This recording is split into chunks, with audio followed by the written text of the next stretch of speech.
Channel سمیع ملک کے ناظرین کو خوش آمدید۔ آج کا ہمارا موضوع ہے جلال الدین محمد اکبر۔ ناظرین، اکبر اعظم کے نام سے مشہور تیسرا مغل بادشاہ جلال الدین محمد اکبر، جس نے 1556 سے 1605 تک حکومت کی، اکبر اپنے والد ہمایوں کے بعد ایک ریجنٹ بیرم خان کے ماتحت تخت نشین ہوا، جس نے نوجوان شہنشاہ کی ہندوستان میں مغل سلطنت کو بڑھانے اور مضبوط کرنے میں مدد کی۔ ایک مضبوط شخصیت اور ایک کامیاب جرنیل، اکبر نے مغل سلطنت کو بتدریج وسعت دی تاکہ برصغیر پاک و ہند کے بیشتر حصے کو شامل کیا جا سکے۔ تاہم اس کی طاقت اور اثر و رسوخ پورے برصغیر میں مغلوں کے فوجی، سیاسی، ثقافتی اور اقتصادی غلبے کی وجہ سے پھیلا۔ وسیع مغل ریاست کو متحد کرنے کے لیے اکبر نے اپنی پوری سلطنت میں نظم و نسق کا ایک بہترین نظام قائم کیا اور شادی اور سفارتکاری کے ذریعے فتح شدہ حکمرانوں کو ملانے کی پالیسی اپنائی۔ مذہبی اور ثقافتی طور پر متنوع سلطنت میں امن و امان کو برقرار رکھنے کے لیے اس نے ایسی پالیسیاں اپنائی جن سے اسے اپنے غیر مسلم رعایا کی حمایت حاصل ہوئی۔ قبائلی بندروں اور اسلامی ریاست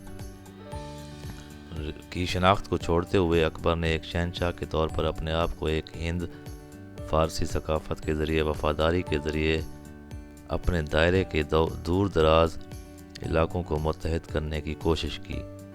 مغل ہندوستان نے ایک مضبوط اور مستحکم معیشت تیار کی، جس کے نتیجے میں تجارتی توسیع اور ثقافت کی زیادہ سرپرستی ہوئی۔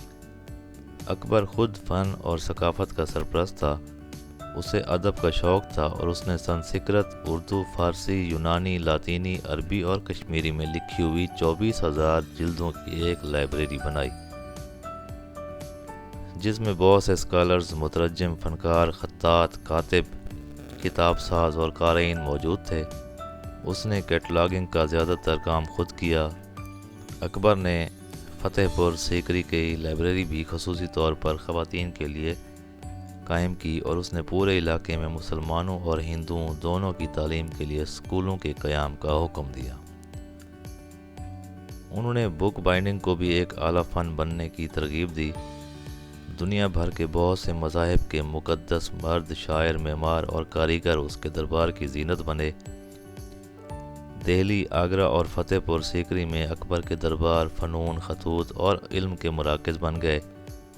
تیموری اور فارسی اسلامی ثقافت نے مقامی ہندوستانی عناصر کے ساتھ ضم اور گھل مل جانا شروع کیا اور ایک الگ ہند فارسی ثقافت ابھر کر سامنے آئی، جس کی خصوصیت مغل طرز کے فنون مصوری اور فن تعمیر تھی۔ راسخ العقیدہ اسلام سے مایوس ہو کر اور شاید اپنی سلطنت کے اندر مذہبی اتحاد لانے کی امید میں اکبر نے دین الہی کا اجرا کیا۔ یہ ایک ہم آہنگ عقیدہ ہے جو بنیادی طور پر اسلام اور ہندو مت کے ساتھ ساتھ زرتشت اور عیسائیت کے عناصر سے ماخوذ ہے۔ اکبر کے دور حکومت نے ہندوستانی تاریخ کو نمایاں طور پر متاثر کیا۔ ان کے دور حکومت میں مغلیہ سلطنت کے حجم اور دولت میں 3 گنا اضافہ ہوا۔ اس نے ایک طاقتور فوجی نظام بنایا اور مؤثر سیاسی اور سماجی اصلاحات کا آغاز کیا۔ غیر مسلموں پر فرقہ وارانہ ٹیکس ختم کر کے انہیں اعلیٰ سول اور فوجی عہدوں پر تعینات کر کے وہ پہلے مغل حکمران تھے جنہوں نے مقامی رعایا کا اعتماد اور وفاداری حاصل کی۔ اس نے سنسکرت ادب کا ترجمہ کیا، مقامی تہواروں میں حصہ لیا، یہ سمجھتے ہوئے کہ ایک مستحکم سلطنت اس کی رعایا کے تعاون اور نیک خواہشات پر منحصر ہے۔ اس طرح ان کے دور حکومت میں مغل حکومت کے تحت کثیر الثقافتی سلطنت کی بنیادیں رکھی گئیں۔ اکبر کے بعد اس کے بیٹے شہزادہ سلیم، جو بعد میں جہانگیر کے نام سے مشہور ہوا، شہنشاہ بنا۔ اکبر نے ابو الفضل اور فیضی جیسے عالموں کی صحبت پائی تھی، جن کے مشورے پر انہوں نے ہندوؤں کو زیادہ سے زیادہ مراعات دیں اور ان سے ازدواجی رشتے قائم کیے۔ اکبر نے ایک ہندو عورت جودھا بائی سے بھی شادی کی، جو ان کے بیٹے جہانگیر کی والدہ بنی۔ تاریخی حوالوں کے مطابق اکبر ابتدا میں تو راسخ العقیدہ مسلمان تھے، لیکن بعد میں کچھ اپنی ناخواندگی کی وجہ سے اور کچھ سیاسی مصلحتوں کے پیش نظر حقیقی دین سے دور اور علماء اسلام سے بیزار ہو گئے اور اسی وجہ سے 1581 میں دین الہی کے نام سے ایک نئے مذہب کی بنیاد رکھی، لیکن چند امیروں وزیروں کے سوا اس دین کو کسی نے قبول نہ کیا۔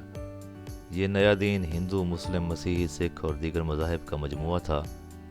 اس کے لیے عبادت خانے کے نام سے ایک خصوصی عبادت گاہ بھی قائم کی گئی تھی، جہاں مختلف مذاہب کے لوگ مل کر آزادانہ عبادت کرتے تھے۔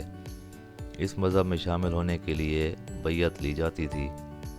کہا جاتا ہے کہ اکبر نے اپنے اس اقدام کے ذریعے مذہب کی بنیاد پر پیدا ہونے والے مسائل سے بچنے کی کوشش کی تھی، مگر دین الہی کے اجرا کے بعد وہ بزرگان دین کی نظروں میں ایک ناپسندیدہ شخصیت قرار پا گئے، مگر اکبر انہیں خاطر میں نہ لاتا تھا۔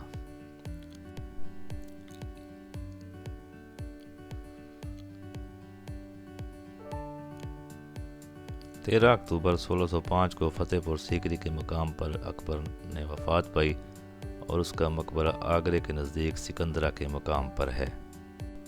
ناظرین سے گزارش ہے کہ ویڈیو پسند آئے تو چینل کو لائک اور سبسکرائب ضرور کر دیجیے گا۔